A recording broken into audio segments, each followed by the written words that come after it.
Okay, so if you remember last week in week 1, we started the mental game session. So what I did this week was I made it so that we have some handling and training challenges and then also some general sequences, but the sequences are set up so that you can either forfeit the mental game thing and just do handling, or you can do the mental game challenge. Okay, so last week with the mental game stuff, we did some stuff with rear crosses. So the sequences themselves have rear crosses in them, or at least I tried to get the handler or forced to get the handler to do some rear crosses. This week, kind of the training and challenge is the tunnel versus in, okay?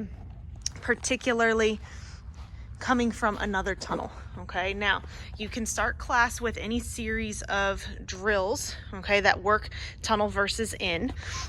For instance, for my lower level classes, I will probably just work on tunnel versus in and then work up to being able to do that red wing with the bar half on the ground to the teeter, to the straight tunnel, to the tunnel or the here side of the tunnel, and then also to the blue jump.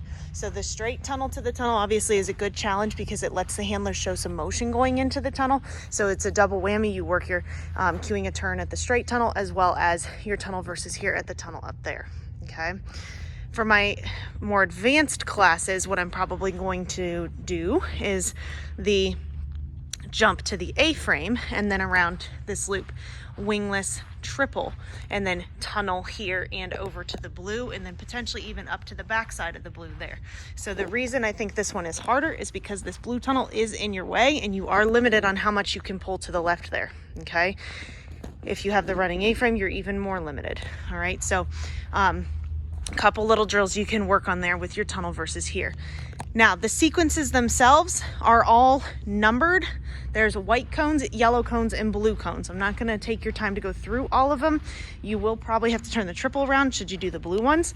The way I set up the mental game is that number 5 for all of the sequences is this blue tunnel. All right, so for all 3 sequences, it's the blue tunnel. What I'm going to have most of my classes do, or the mental game classes do, is they're going to do 1 through 5 of the white cones and then either blue or yellow, okay? So that then they can just pick it up at the blue 6 or the yellow 6. And the blue 6 is the left side of the tunnel coming from the blue tunnel. The yellow 6 is the blue jump coming from the blue tunnel. So we're still working that tunnel versus here situation that we would have warmed up. All right, they're not going to know which of the 2 they're doing until they're on their way to either 4 or 5.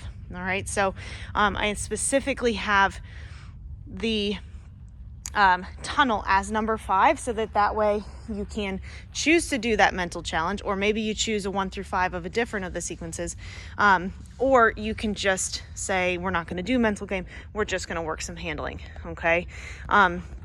So there's 3 sequences out, blue, yellow, and white. They're all kind of different level, different challenges. I don't want to say different level, but different challenges. All of them I tried to force at least 1 rear cross in. And then I did also only put in 1 set of weave poles and 1 dog walk in the sequences because we did so many dog walks and weaves last week. I wanted to give the dogs a break on that, okay? So when you come in, I would suggest you look at the blue cones,